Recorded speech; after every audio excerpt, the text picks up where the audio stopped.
BJP national పార్టీకి కొత్త boss కాసేపటి క్రితమే ఛార్జ్ తీసుకున్నారు. దీనికి సంబంధించి కూడా కొత్త బాస్ వచ్చినటువంటి వేళ బీజేపీ తెలంగాణ రాష్ట్ర కార్యాలయంలో సంబరాలు చేశారు, టపాసులు వేల్చుకున్నారు, స్వీట్లు తినిపించుకున్నారు. మరి తెలంగాణలో కొత్త అధ్యక్షుని ప్రభావం ఏ విధంగా ఉండబోతుందని మనతో మాట్లాడడానికి రాష్ట్ర కార్యదర్శి బండారు విజయలక్ష్మి గారు ఒకసారి మాట్లాడించేటువంటి ప్రయత్నం చేద్దాం. మేడం, కొత్త అధ్యక్షుడు వచ్చింది జాతీయ స్థాయిలో, ఇప్పటివరకు ఒక ఎత్తు నడ్డా గారు చాలా విజయాలు చూశారు. ఎలా ఉండబోతుంది కొత్త అధ్యక్షుడు ప్రభావం ముఖ్యంగా తెలంగాణలో? చాలా ఉత్సాహవంతంగా ఉండబోతుంది. అంటే ఇది యువ కార్యకర్తలకు అందరికీ మాలాంటి వాళ్ళకి అంటే పని చేస్తే పార్టీ గుర్తిస్తుంది అన్నదానికి ఒక పెద్ద నిదర్శనం అని మేము భావిస్తూ ఉన్నాం.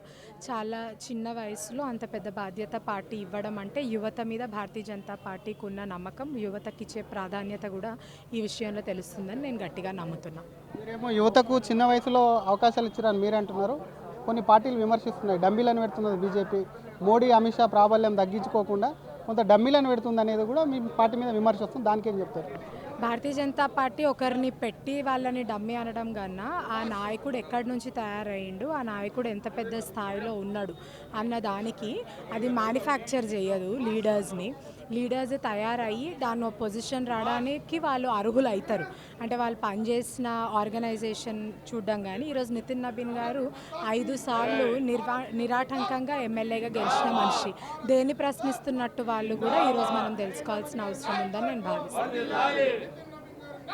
ఇంకొక వైపు తెలంగాణలో తొందరలోనే municipal elections, local body elections కూడా రాబోతుంది. ఏ విధంగా ఉండబోతుంది? ప్రభావం ఉంటుందంటారా? ఖచ్చితంగా ఉంటుంది. మున్సిపాలిటీ ఎలక్షన్లో ఇక్కడున్న స్థానిక సమస్యల మీద భారతీయ జనతా పార్టీ ముందుకు తీసుకెళ్ళడం, ఆ సమస్యల మీద మేము మాట్లాడడం కూడా ఇక్కడ చాలా బలమైన ప్రభావం ఉంటుందని నేను భావిస్తాను. Thank you madam. అదే కొత్త రాష్ట్ర అధ్యక్షుడికి సంబంధించి ఒకవైపు కూడా కొత్త జాతీయ అధ్యక్షుడికి సంబంధించి డెఫినెట్గా కూడా తెలంగాణలో ప్రభావం ఉంటుంది. వచ్చేటువంటి పంచాయతీ కానీ మున్సిపల్ ఎన్నికల్లో మెరుగైన స్థానాలు కూడా ఒకవైపు కూడా ఇక్కడ తెలంగాణలో సాధిస్తామని చెప్తూనే మిగతా రాష్ట్రాలకు సంబంధించి ప్రస్తుతం ఏ విధంగా ఉందో అంతకు మించి కూడా యువకుడు ఉత్సాహవంతంగా పనిచేస్తాడని చెప్పి కూడా అటు బీజేపీ రాష్ట్ర కార్యదర్శి బండారు విజయలక్ష్మి ఆశాభావం వ్యక్తం చేస్తున్నారు. కెమెరామ్యాన్ గజబ్తో శ్రీధర్, RTV, హైదరాబాద్. అసలైన తొలి వెలుగు. ఫాలో వాట్సాప్ @తొలి వెలుగు official.